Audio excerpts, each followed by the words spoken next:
Bahkan uniknya yang mengejutkan kita, ternyata kenapa kok namanya gajah? Ternyata muncullah mimpi berabad-abad kemudian dari sejak baginda Nabi Muhammad SAW. Ternyata kelompok mereka terdaftar nama-namanya yang akan membebaskan gajah di Palestina. Itu kan keanehan luar biasa. Ini simbol-simbol yang harus diterjemahkan dengan baik, teman-teman sekalian.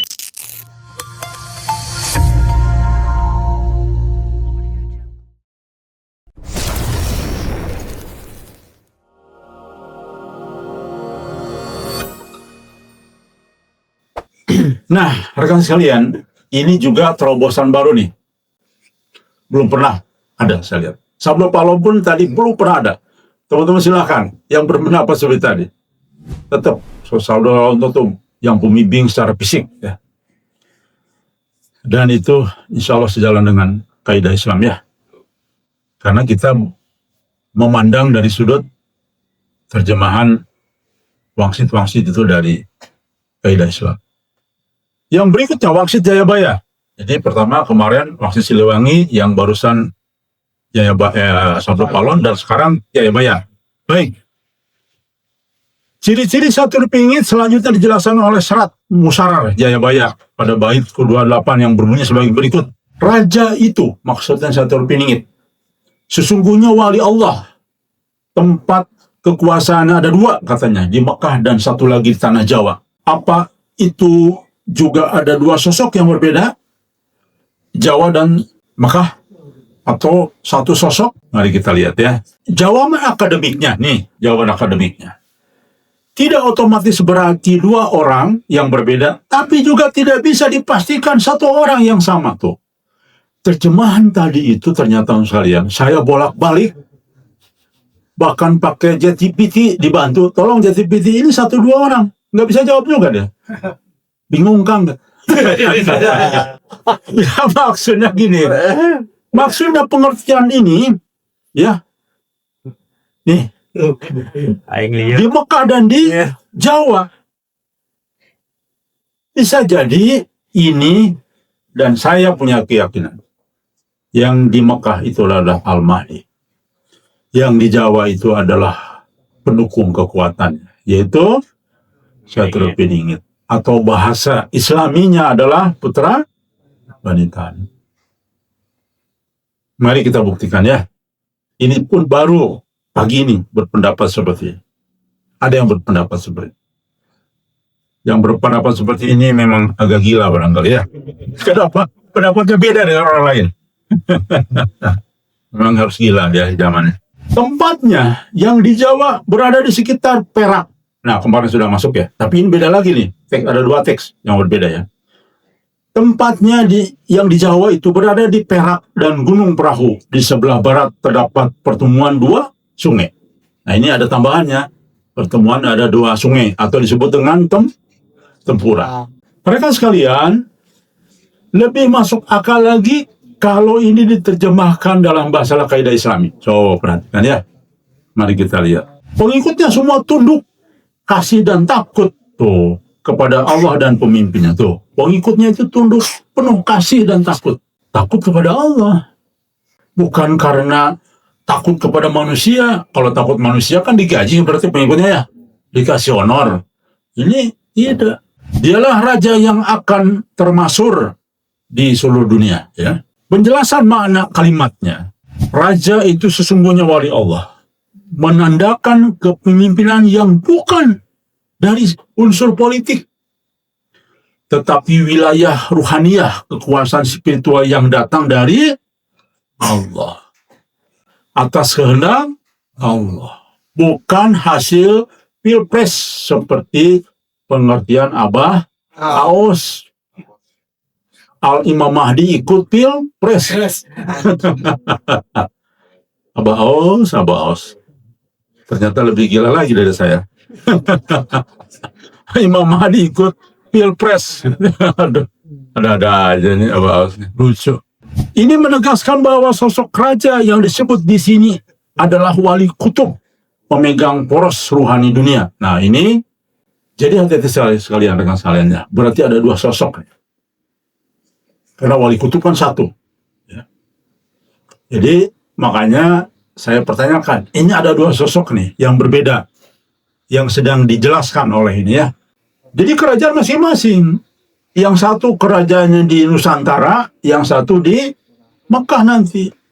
Kenapa di Mekah, simbol Mekah? Karena disitulah pertama kali dia jadi raja dunia. Waktu proses apa? Bayat. Itu teman-teman sekalian. Artinya ia memiliki dua poros kekuasaan. Nah, dua poros ya. Poros Mekah dan poros Jawa. Satu bersifat syariah, lahiriah di Mekah. Yang satu bersifat nakwiyah, ruhiyah atau timur dari Jawa. Ini juga bisa ditekwa sebagian dua fase misi. Fase rahasia dan fase zohir. Tuh persis lihat. Silahkan tampilkan dalam versi Islam. Jadi teman sekalian, apa yang disampaikan dengan poros Mekah itu rahasia semua. Hampir semua rahasia. Tahu dari mana? Yang disampaikan banyak rahasianya. Ayo. Aduh teman-teman, ayo dong. Jawab dengan cepat ini. Karena semua simbol. Ayo dong teman-teman. Simbol. Apa yang disampaikan oleh Al-Mahdi kan simbol, rahasia itu loh. Ya kan? Aku mencari 4 bulan. Tuh, kan bingung. Ini orang Muhammad Qasim gila. Bulan kok 4 katanya. Rahasia itu. Dia sedang mencari putra Bani Tamim, sedang mencari Nabi Isa. Sedang melihat munculnya Dajjal dan sebagainya ya. Peristiwa berjamaah banyak. Makanya mimpi-mimpi itu mayoritas rahasia dari Allah, bisik-bisik kepada orang beriman. Walaupun orang kafir baca, tapi dia nggak ngerti karena nggak percaya juga. Ya kan? Nah, mubasyirat itu adalah pesan bagi orang beriman. Karena yang nggak mengimani, yang nggak akan percaya. Nggak akan dibaca juga. Apa? Masa Muhammad Qasim yang menerima begini? Oh, kata siapa? Dokter siapa? Aroji dengan sombongnya. Aku juga mimpi setiap malam. Wah. Ya, tapi apa mimpi Anda jadi takdir Al-Mahdi? Kan enggak. Ya. Bukan soal mimpinya, di sini juga yang hampir tiap hari mimpi ada. Tapi mimpinya bukan sebagai Al-Mahdi. Nah, itu bedanya isi mimpinya ya. Jelas? Jadi jelasan malah lebih cocok loh, persis. Yang Al-Mahdi itu mendapat pesan rahasia. Yang di sini apa? Fase zahir. Zahir itu apa? Menjelaskan, menggarisbawahi, menguraikan, mentafsirkan. Tuh kan luar biasa ya. Masya Allah. Cocok kan? Bukan cocok lagi, tapi setelah kita tafsirkan loh, justru lebih cocok, lebih pas sesuai dengan narasi nubuah bagi Nabi Muhammad SAW. Begitu memang. Bahkan beberapa asar menyatakan mereka itu yang menzahirkan Al-Mahdi ya. Kelompok menyuarakan Al-Mahdi dan sebagainya ya. Bahkan di dalam mimpi kelompok mereka lah yang nanti di Mekah teriak-teriak, inilah Al-Mahdi, ayo kita bayat, begitu. Tapi nggak didengar, dianggap pada gila aja, itu kelompok gila katanya itu. Padahal itulah yang sesungguhnya ya. Jadi di Mekah pun dalam beberapa mimpi kan gitu ya, pemimpinnya itu meneriakkan Al-Mahdi ya, untuk dibayar. Jelas sekali ini lebih nyambung, lebih masuk akal dan sesuai dengan narasi-narasi zaman dalam kaidah Islam ya. Satu pusat di Mekah artinya sumber nur Muhammad, tempat turunnya perintah ilahi dan tempat pembayatan Al-Mahdi, resmi menjadi pemimpin umat dunia dan mulai punya cahaya untuk memimpin dunia, ya, walaupun awalnya dipaksa. Dan simbol kekuasaan ruhani yang sah hanya berasal dari garis keturunan baginda Nabi Muhammad Shallallahu Alaihi Wasallam. Itu tafsirnya ya. Yang berikutnya, satu lagi berada di Jawa. Nah ini dia. Ini menggambarkan tempat penerus cahaya Mekah di timur, tempat kebangkitan Nur Al-Mahdi secara ruhani itu. Jadi rekan sekalian, kebangkitan dunia itu mulai dari Mekah nanti di Bayat. Tapi kebangkitan Al-Mahdi di sini, ya, di Jawa, yang menyuarakan, yang menegaskan, yang meneriak-neriakan, begitulah maksudnya ya. Jadi kita membawa Nur Al-Mahdi. Kalau bahasa takwil ini masuk akal, lebih masuk akal ya. Kan di sana yang dapat mimpi. Ya. Di sini yang menerjemahkan, berarti di sinilah yang menerjemahkan siapa Al-Mahdi, apa yang disampaikan Al-Mahdi, pesan Al-Mahdi kayak apa. Jadi lebih kepada di sinilah Nur Al-Mahdi. Makanya cari masjidnya namanya Al-Mahdi. Begitu. Ini kok cocokologi pas juga ya. Masya Allah, luar biasa. Jawa di sini bukan tempat geografi semata, tetapi simbol Al-Masyriq, timur, terbitnya cahaya. Nah, rekan sekalian, luar biasa ya. Saya juga kadang-kadang terkagum-kagum itu ya. Masya Allah, kok malah lebih cocok persis sejalan dengan hadis-hadis saya zaman. Kalau kita lihat dari penafsiran hadis Islam. Yang berikutnya, tempat ini anakku di Perak dan Gunung Perahu. Ini menunjukkan lokasi ruhani dan mungkin geografis di daerah yang secara simbolik perak.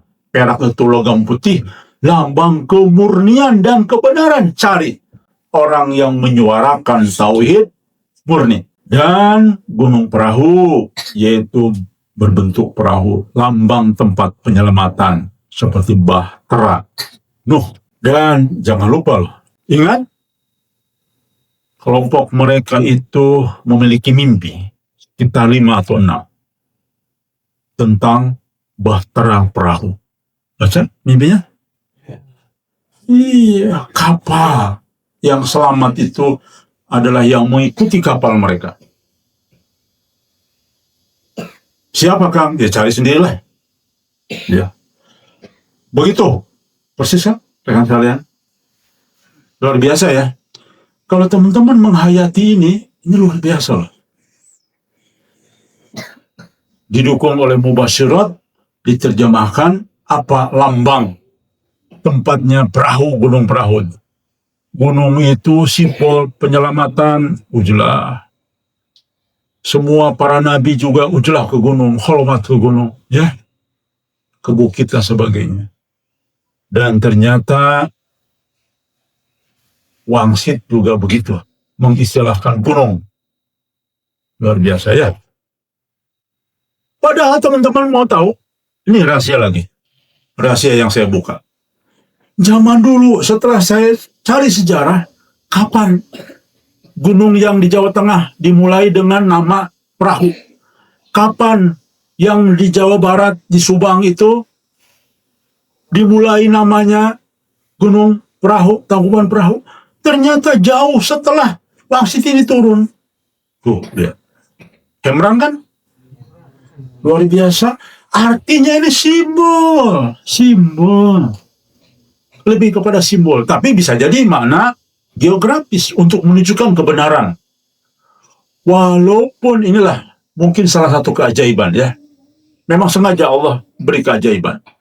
Dulu ini tidak ada namanya Gunung Perahu.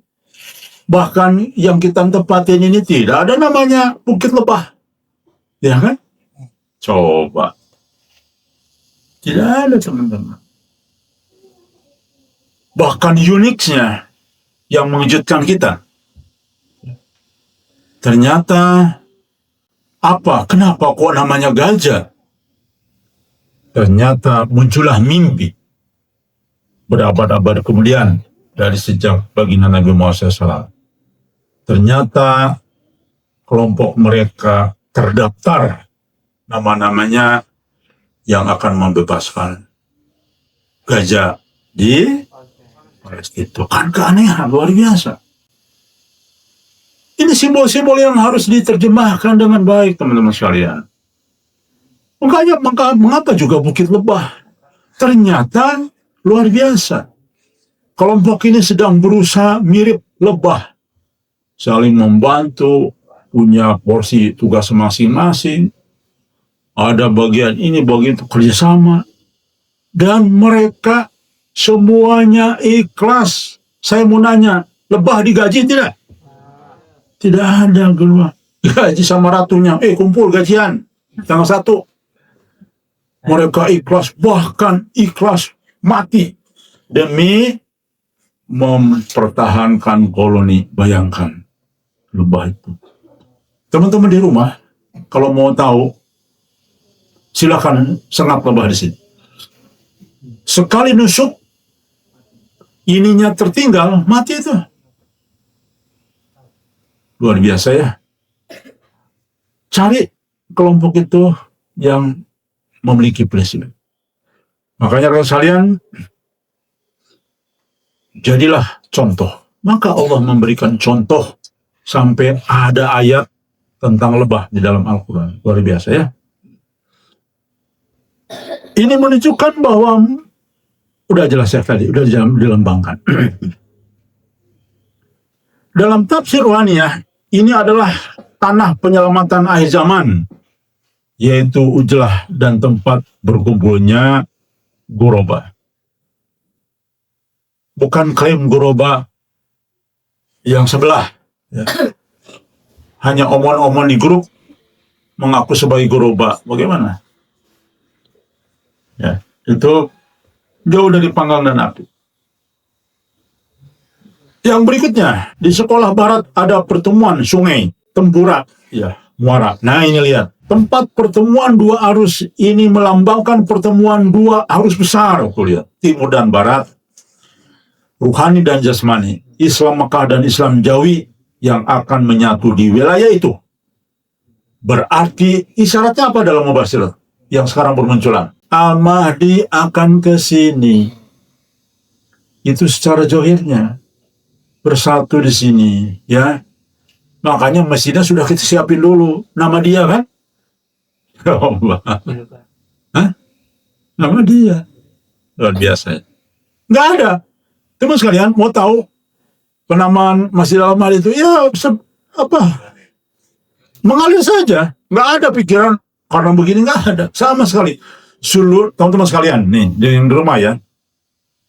Apapun yang diputuskan di sini, apapun yang dinamakan di sini, tidak pernah disengaja-sengaja disesuaikan, tidak pernah. Semuanya mengalir.